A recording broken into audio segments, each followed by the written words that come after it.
My mother started dating someone younger than me to stick it to my dad after he divorced her for cheating on her, when he did it because she was mentally abusive, and now my sister is mad I cut contact and don't want to see our mom get lovey-dovey with a college freshman. I need to talk about this, but how to start this, other than to say, my dad is not an angel either, but when it comes to his kids he at least made an attempt to be there for us. My mother has a mental health diagnosis that she uses as an excuse for her behavior, but refused to seek any form of treatment.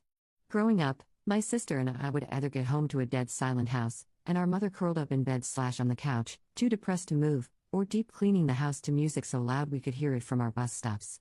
Sadly, the depressed moods were what we looked forward to, because she also became extremely verbally abusive, and at times even physically, though never to extremes. She would constantly accuse my father of cheating, refuse to even sleep in the same room as him, no idea if he was, wouldn't super surprise me, but also, Ike. And the one time he tried to send her to inpatient treatment, when she got out after 72 hours, she told him that if he ever did that again she would divorce him and a bunch of other threatening stuff. My father was too scared of the threats to try to force help again after, and she just got worse as time went on. Eventually, when I was 16, and my sister was 14, we heard her screaming on the phone that she was going to kill herself in front of us. I got us out of the house, and took her swimming at the creek near our house because at 16 I had no clue what else to do. That day when we finally got back, my dad sat us down and told us that he and our mother were going to get a divorce. He didn't expect for us to be relieved by the news until my sister broke down and told him that we had heard what she said on the phone. There was a lot of crying and a lot of court dates, protective orders and such, and a bunch of other stuff that ended up with us not having to see our mother unless we wanted to. I suppose when it sunk in that we didn't want to be around her when she was acting like a loon, she decided to take her mental health more seriously, but she never forgave my father for leaving her at her darkest moment. I can't really blame him, though, because that house was hell when she was in it. Anyway, I'm 22 now, and my dad has started dating again this year.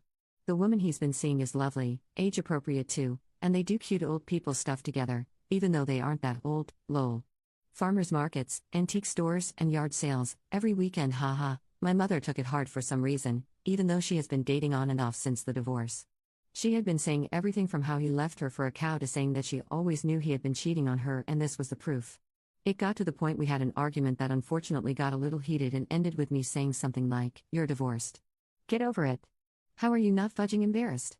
And something about lacking pride. All of which I ended up apologizing for, because even if I think I was right, I do, it was a pretty cruel thing to say. Cut to less than a month after that argument and she starts showing off her new boyfriend, who happens to be closer to my sister's age than hers. I am well aware this relationship is meant to be a middle finger to my dad, but I can't help it. It's fudging gross. It's fudging gross, dude.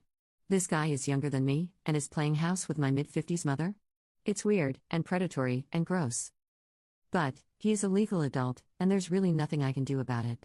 Anything I could say to my mother would turn into a game of so it's okay for your dad to date but not me? As if dating is the thing that's fudging appalling about it. Part of me thinks he's only with her because she got the house in the divorce, and is doing fairly well for our area, financially speaking. The rest of me thinks she's groomed this dude. So I've pretty well just stopped communicating. I never give a real explanation for why I can't come over or talk on the phone, just that it's really busy at work.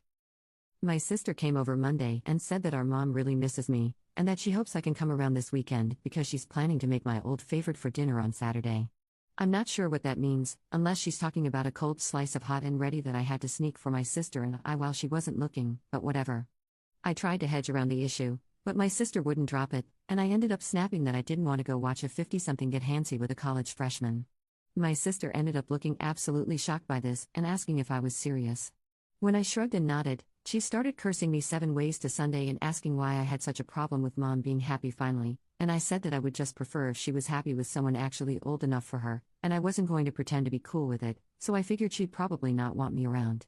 My sister ended up hitting me, getting herself barred from my place in the process, and now my mother has been sending woe is me texts and voicemails of her crying and asking if I hate her, and all this other crap I just can't deal with. I don't want to tell my friends about it because they don't know how fudged up my family is, and have mostly interacted with my dad, or my sister, if any of my family at all. Sorry for the length, but I feel better already just getting it out, haha. Thanks for reading, if you did. Commenter: you sound exhausted.